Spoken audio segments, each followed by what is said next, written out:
नमस्कार साथियों, आज डिस्कस गरौँ ध्यानको सम्बन्धमा अर्थात्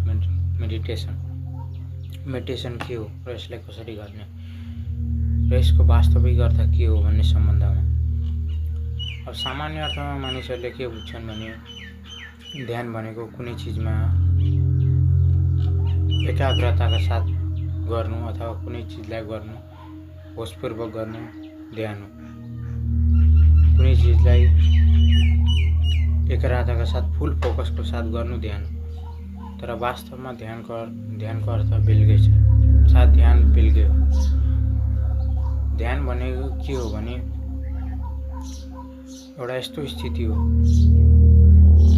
जहाँ न तिमी हुन्छौ, न म हुन्छौ, न कोही, न अन्धकार, न उज्यालो, न केही, न अनुभव, केवल हुन्छौ मात्र, न विचार, केही हुँदैन त्यहाँ।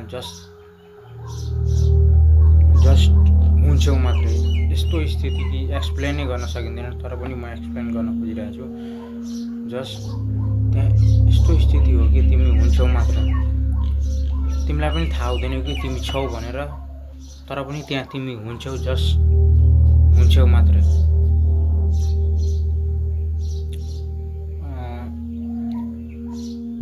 यस्तो स्थिति हो कि जस्तो कि फर इक्जाम्पल यो एक्सप्लेनै गर्न सकिँदैन, तर पनि म एक्सप्लेन गर्दैछु। जस्तो कि तिमी उज्यालो पनि हुँदैन, न अँध्यारो हुन्छ, न तिमी एक्सपिरियन्स गरिरहेको हुन्छौ, न तिमीलाई गिल्ट फिल गरिरहेको हुन्छ, न केही हुन्छ, जस्ट तिमी हुन्छौ मात्रै क्या। त्यो स्थिति भनेको ध्यान हो।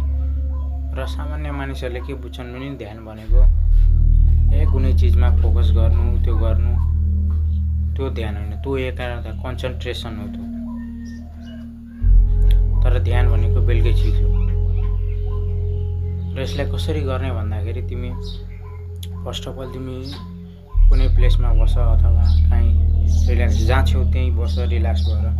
जस्ट अब सुरुमा त थट्सहरू आउँछ होइन, थट्स आउँछ, त्यो थट्सलाई तिमी जस्ट वाच गर। कसरी वाच गर भने जस्तै कि खोलाको छेउमा, नदीको किनारमा तिमी बसेर खोलालाई हेरिरहेछौ। Just no thinking about bad and good